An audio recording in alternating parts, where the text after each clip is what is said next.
Hello, everybody, and welcome to a video podcast sort of thing. And it is myself, Ian Bickle, and Stephen Brewis.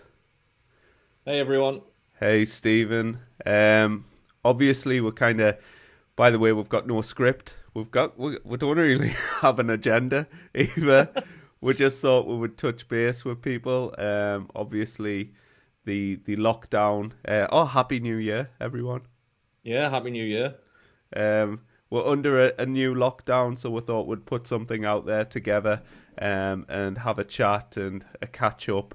And obviously, it's for people to see and hear how we are as well, given the situation we're in. Yeah, so we've literally just pressed record. We don't know where this is going to go. And yeah, we're just going to have a chat and kind of, I guess, share our thoughts about the whole situation, what we're up to, what we're hoping to get out of it, and yeah, that kind of thing.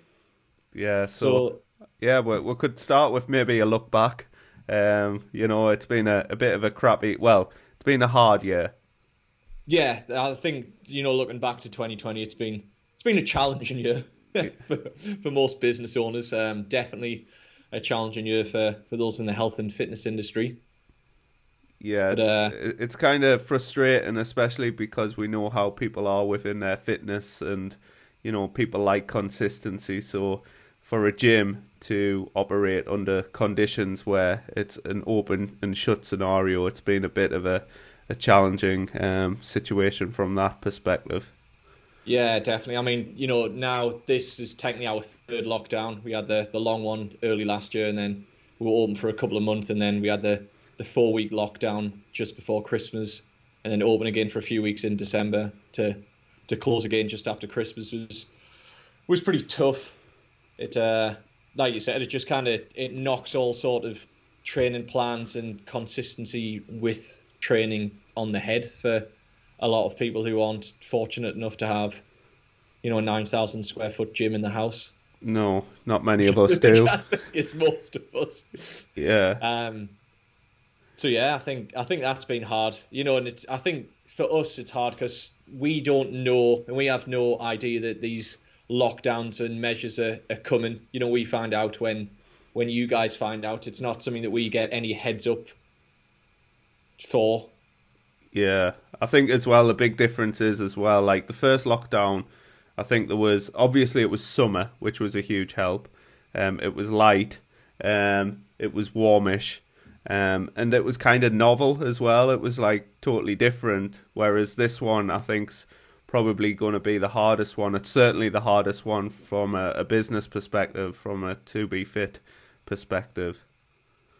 Yeah, I think I think and as well as the lockdowns have gone on, people's motivation to train at home and to try and keep up with the whole kind of aspect of training, nutrition and stuff is kind of like getting less and less as the lockdowns went on. That first lockdown, the amount of people who were keen on training outdoors and joining with like online workouts and stuff like that was really high. And I think for a lot of people it was new, it was something different, so it was kind of exciting. Now it's getting harder for people. Yeah, well, I think we could maybe obviously help people.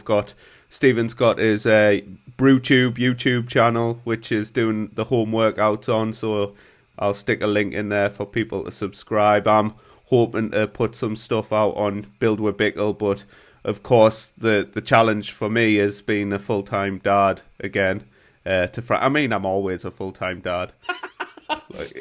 But sometimes he's at school and I can do stuff, but it kind of is what it is. But I think we can probably, certainly from 2B Fit's perspective, get on here, chat a little bit, and give people something to focus on as well. Yeah, definitely. So if you guys do have any suggestions of things you'd like to see us do, or content you'd be interested in reading or watching, let us know, and we'll try our best to cover it over the next however long this lockdown lasts. Well, we kind of got a feeling that it's probably going to be at the least mid-February, more likely March. Yeah, I think a lot of the kind of the stuff that's been said in government and by Boris is that they're hoping to have like the top 4 levels of people vaccinated by mid-February, and Yeah, and you know, I think as well, that's the vulnerable people taken care of, and that's who we're protecting mostly, and obviously the NHS, protect the NHS. yeah, I think that's one of his key points. Yeah. Should we protect the NHS? That's it. Well, he dropped that for a bit, didn't he? He did. He kind of got rid of that mid last year. Well, He's like, the NHS is fine now. I shared it with you. Wasn't it? It was the Boris Johnson thingy, like bingo. Yeah. And it was like, what was it? It was protect the NHS. Unprecedented. Unprecedented time. Yeah, there was loads of. I think I'll have to get on my phone when you're talking, and I'll try and get that back You up. sent it too late though, or I read it too late. It came through just after I'd finished watching. I was like, damn. Yeah, we. I mean, as well, we can get on this podcast, and people can have a little bit familiarity. I think that's what a lot of people like the gym for, and like normal life for, because it gives them something to do. Instead of like sitting going crazy in the house, like the workouts that you're doing and stuff like that. It just gives a little bit of structure there. Yeah, I think, like for a lot of people, they like to come in. I think our gym does well because of who we are, and people like to come and see the faces. We've got a gym with the face there. It's not like these bigger, more commercial gyms where you don't know who the instructors are. I think people like to come and join in our classes and sessions and stuff just because they like us as people. Yeah, well, that was another thing that really kind of gazumped us, was the restrictions on classes as well, even though, if anything, it was safer with a class. Yeah, like with an instructor there, really yeah. Talked about that, have we, publicly? Because we haven't done a podcast since the first lockdown. But, coming back from that second mini lockdown, that 4-week lockdown, obviously, then being told it was classes couldn't go ahead was a strange one. I don't think it made a lot of sense for anyone. I can only presume the government kind of made that decision based on the fact that they think all exercise classes are, lots of people crammed in a small hall, like dancing around, doing like Zumba kind of thing, where they're getting really close together. Whereas gyms like ours and even the bigger commercial gyms, have gone kind of really safe with the measures they've put in place, but our members, they know how safe our like floor plan is. I've seen, other gyms that have done very, very similar things. Like we can guarantee that people aren't going to come in contact or even within 2 meters of another person if they're coming to do a class. Whereas, you can walk around Tesco and when you like how busy supermarkets are, you are going to pass someone, you are going to be closer to people. So it didn't make a lot of sense, and it was something we were very kind of annoyed to see that came into place. At the minute, we don't know if that's going to go back to that kind of level when we do eventually reopen following this lockdown. Nothing's mentioned as to that. Yeah, and I think like obviously a lot of people go to the classes for that reason. They want to be told what to do. They want to switch off. They want direction. Yeah, and I mean, to have that it's not really a class, is it? It's not why people are coming to the gym. So, December for us was a terrible month, really, wasn't it? It was so quiet, and like the people who were coming down to our open gym sessions in the class side was a hell of a lot lower for those 4 weeks that we were open than it would have been normally. Yeah, usually December's tough for us anyway, and we did feel like we were just getting a bit momentum back. Leading up to November, and then the lockdown hit, and then obviously the allow places to reopen in December, and like I think a lot of people just had a lot of wind knocked out the sail. Yeah, I think definitely you could see that from when we reopened it. It was nowhere near as busy as what it was in the summer when we reopened, obviously, but looking back to previous years, like December's are quiet for us, like you said, but nowhere near that quiet. No. I mean, I'm hoping that obviously March comes around, April and all that. It's going to be spring. It's going to be lighter nights. It's going to be getting warmer. And I'm hoping the entire kind of this big... I mean, I'm desperate. Not desperate, but like I'm looking forward to being able to go out for a meal and things like that. And I'm hoping Yeah. that there's just a kind of a kind of spring back into the kind of opposite of where we are right now. People are going to be excited to get back to gyms and out and about and socializing and being within a meter of people. Well, yeah, I think that's it. And I think that's what the leisure and hospitality industry needs. For everyone, not just gyms and stuff like that, bars, restaurants, cinemas and stuff like that. It's been a really bad year. I think we can talk about a little bit how like we feel, mentally. I think that's probably one of the big things that people don't realize is the kind of like To Be Fit's nearly 10 years and nearly a decade Yeah. in the works, and for something like this to occur and potentially be the thing that buries us is a scary prospect. Yeah, definitely. I mean, the thing is, it is a very, unfortunately, it is a very kind of real prospect going into this lockdown. The first lockdown, there was a lot more support from the government. They put together a much better kind of package for small businesses like us. With that and the help of our members and their continued memberships, we got through that first lockdown. And the kind of sad fact is the measures or the package that the government put in place for this one is, well, it's less than a quarter what we got that first time. And we've had a lot more members choose to freeze their memberships this time. And I know it's a lot to ask for a gym for people to continue a membership when we can't open. But the fact is, smaller businesses, smaller gyms like us, we're kind of committed to providing the best service possible, and we always have been. And the profits we make, me and Ian don't take a lot out of the business. We reinvest a hell of a lot back in, and it just so happens that we invested a hell of a lot of money back into the business in February last year, just before the first lockdown. We bought 5 bike ergs, we bought 2 ski ergs, and 4 or 5 machines for the weight side, which is a hell of a lot of money to have just dropped about 3 weeks before. Yeah. what followed. And I think again the summer, because it was so new, and obviously everybody's like, right, yeah, we've got to keep the gym going. But now it's going to, and we totally appreciate the situations people are personally in, because people are being furloughed and money's getting tighter and tighter, and if it's a service that they're not able to use, it's understandable. You kind of got to look after yourself, but the reality is that there needs to be a gym for them to return to. And the problem is, like, every time there's a lockdown, not only members freeze, but we typically lose a couple. Yeah, I think people just get sick of the situation, and like, we're sick of the situation too. It's annoying.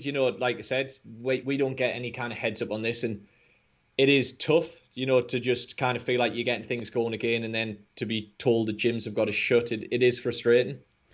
Yeah, so I think, like, for us, we're trying to just, like anybody, just focus on some form of positive and keep them busy, because obviously if you sit and stew, like that, I've got kind of a Frankie as a bit of a welcome distraction.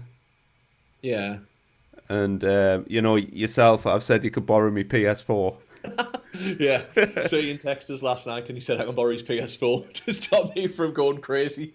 But I think there is that social aspect, because obviously I've got my PlayStation 5 now, and we can just get on and hoy the headphones in and have some crack. And I think all of us lads are getting together on Friday night via FaceTime and having a poker game or something. Yeah. So I think technology is a big thing. You can kind of feel close to people who you unfortunately can't get close to at the minute. But yeah, it'll be nice to kind of have some sort of normality and have a few beers with the lads on Friday and a game of poker online. I'm on the red wine, not the beer. Yeah, aye. Got a new one to review. No, this is a Christmas one. I haven't had a glass this week. I think I went a little bit over the top over Christmas, like on the wine front. But yeah, no, I just think it'll be good as well for people who are out there, wanting a little bit of their to be fit fix, that they can hear from us a little bit more frequently together, and what we're doing and what we're focusing on, and we're hoping to, when March comes round, that we're in a position that we can reopen and get people up and running, and we're running at full capacity again. I mean, the class situation, we're hoping that will be able to have more than 10 people, because that's a big issue, really, isn't it? Yeah, I mean, even dropping the classes down to 10, I mean, it worked, but you guys will know as members that, it wasn't hard. Well, sometimes it was hard to get booked in on certain nights, that were busy. We physically couldn't put any more classes on an evening. We were running classes pretty much on the hour, every hour through. And, they were full. I mean, certain nights we could probably get 60, 70, 80 people through the doors just for classes alone, and then having to run classes of 10, kind of did make that a lot harder. And hopefully if we can get back to it, not having to book classes, it just makes things a little bit easier for you guys, rather than trying to set an alarm for like 5 to 9 in the morning to book a class for the following week. And, booking the classes did come with, like, its issues as well. If people didn't turn up, we were left with, what do we do for those people? Is it a genuine reason? Do we ban people? Do we bar them for a bit? It came with a lot of problems. So hopefully if we can get back to the kind of way things used to be, it would be a hell of a lot easier for us and you guys as well. Yeah, that was that was probably one of the most annoying things as well, like people don't realise, is the whole kind of policing of everything. And it just kind of got to the point where you just felt like you just couldn't be asked to, like, ask people to do stuff, like obviously cancelling of classes. If people got caught up, it's fair enough, but those, like, especially within the peak times, those slots were kind of sought after. And then obviously washing and wiping machines down, and us constantly having the washing machine on. Oh yeah, I mean, it's been a very, like, uneconomical time to run a business for us. I think we've had the washing machine on like 7, 8 times a day. Constantly, like, it felt like we were working in a laundrette, not a gym, towards the end. And people don't realise that the kind of the stuff you have to buy as well, like, yeah, all of the disinfectant and all that stuff. It's just kind of like it's tiring, it's draining, because all we want to do is, like, have a gym, run a gym, and have people a place to come to get fitter and healthier and stronger and all of that. And then you start, and then now, like, make sure people are wearing masks, because that's something we introduced, like, masks being necessary for moving around the gym and in between exercises and so on and so forth. But eventually it just becomes a headache, and you're just tired, drained. Yeah, it's like, people probably think, oh, like, we're being a pain. We don't like doing it. We didn't like going around and telling people to make sure they've got a mask on, or reminding people to wipe things down. We shouldn't have to do that. It's not something that we ever thought we'd be doing when we opened a gym, 7, 8 years ago. But where everything that we did throughout, like, the times that we were open when COVID was there, was to try and protect our members and ourselves, and the wider community, and our members and our families. Yeah, and that's what we're kind of hoping that comes off the back of what we've done, is, like, we've done the right thing all along. We haven't, like, tried to skirt around the rules. Like the boxes, they were in the class side, they were a metre apart each box, whereas not throwing shade at any other places out there, but they had theirs kind of together, like the boxes. Yeah, it's in like a grid. Like so a grid, yeah. Like, yeah. Right next to someone, yeah. If we'd done that, we could have got another 5 to 10 people in our classes. Oh yeah, like, we kind of chose 10 to ensure the maximum safety allowed, rather than trying to maximize the amount of people we could get in. And I think hopefully that's what kind of, like you said, shows at the end of this, pandemic, the businesses that have kind of really looked after their members and their clients, and so hopefully they're the ones that kind of make it through, and that succeed after this. like you said, we haven't tried to cut corners. We haven't tried to kind of like bend the rules at all. We've kind of, if anything, gone above and beyond all the procedures and rules that were in place. Yeah. Like it wasn't necessary for members to wear masks. That was never announced by the government. We chose to do that. Yeah, we just felt like obviously within a facility where breathing heavier is something that occurs, well, it should at least. Like moving around the gym, and it's something that we didn't want a spread of things within the facility. There was, of course, like anything, members who tested positive, who got it outside of the gym and things like that. So we just had to be ridiculously careful, to ensure the doors are still open. Well, yeah, that's it. Everything, like you said, we done was to ensure the kind of the health and safety of our members and us as well. Because at the end of the day, if one of us tested positive for COVID, chances are the other one would have been in close contact at some point. And, if one of us had tested positive and the other one tested negative, for that one person to run the gym alone for 10 days would have been nigh on impossible.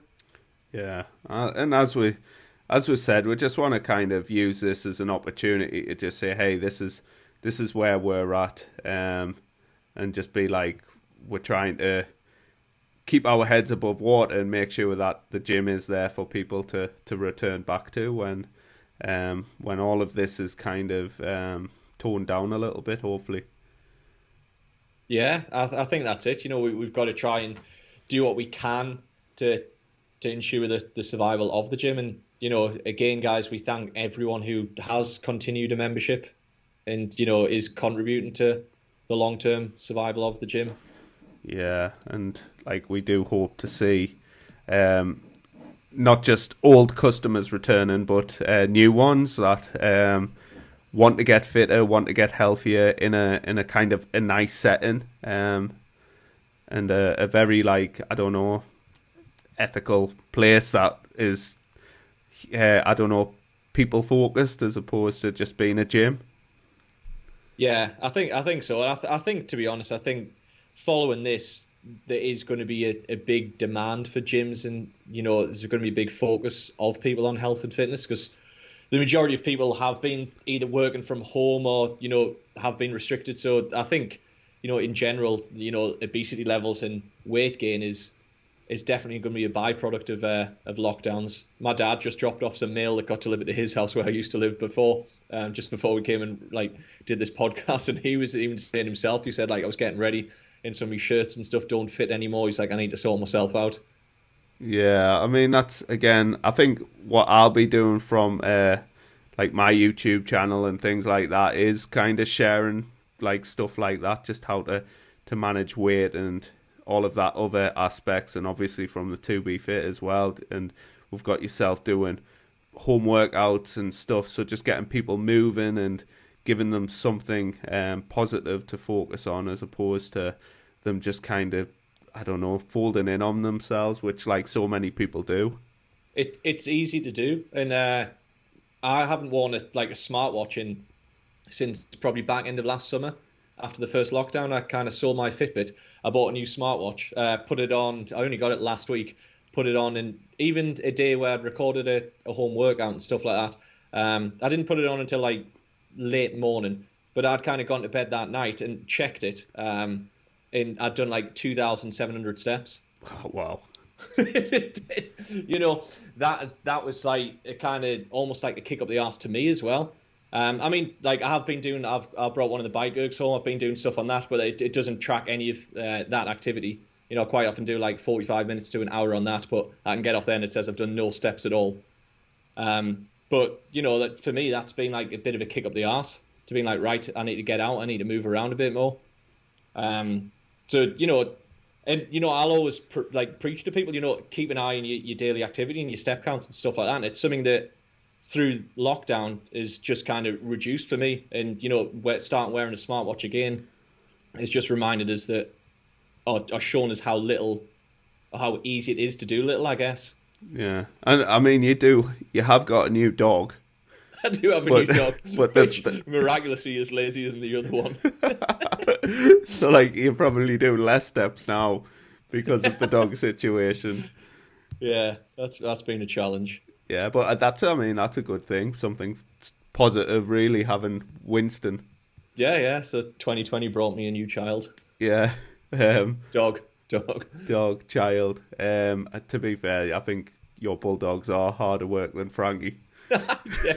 Shall we swap for a day and see what happens? No, I don't think you could handle it, and I don't think I could handle it. They're fine. They just sleep. Yeah, Frankie doesn't. No. But I mean, we might as well make a special mention for Mr. Craig Manning, who's still out and about, doing PT everywhere. In the snow. You've got to love that man. Stood under a little gazebo somewhere in a field in Stanley. Yeah, but I think as well, fair enough and fair play to him. Like, he's got to make the most, and this is the reality of the situation for people like in Craig's position who don't have like a long enough business history to get funding and support. Yeah, this is the thing that like the government, like fair play, they probably are trying, but there's a lot of people who was like slipping through the nets in the support that's in place. Either they don't qualify for it, or it's just like us, it's not enough. Like people are trying to do what they've got to do. I'm sure Craig doesn't want to be stood out in a field at -5 at 6 o'clock in the morning, but the reality is that if he doesn't do that, he's not bringing in any money. He's not getting any support. Yeah, and we've all got not just the businesses to support, but mortgages and children and dogs. Yeah, my dogs probably cost more to run than Frankie. Yeah, we'll set up a GoFundMe for Winston. Yeah. Wow. But no. But yeah, we just we thought we'd give a shout out here to everybody and thank them for the support.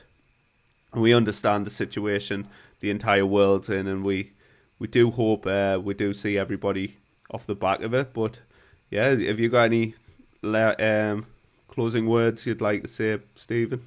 No, just to kind of reiterate what you've just said there, just to thank everyone who has supported us, guys. It does mean everything to us because, like I said, the package that's in place with the government at the minute anyway isn't going to cut it for us. And if it wasn't for you guys, there probably wouldn't be a To Be Fit to open again. So thank you very much for continuing memberships and supporting us. Yeah, so once again, I'll link in your YouTube channel and all of that sort of stuff. So make sure you follow To Be Fit, Stephen and myself and Craig on like Instagram and all the big kind of channels. And yeah, we'll speak to you soon.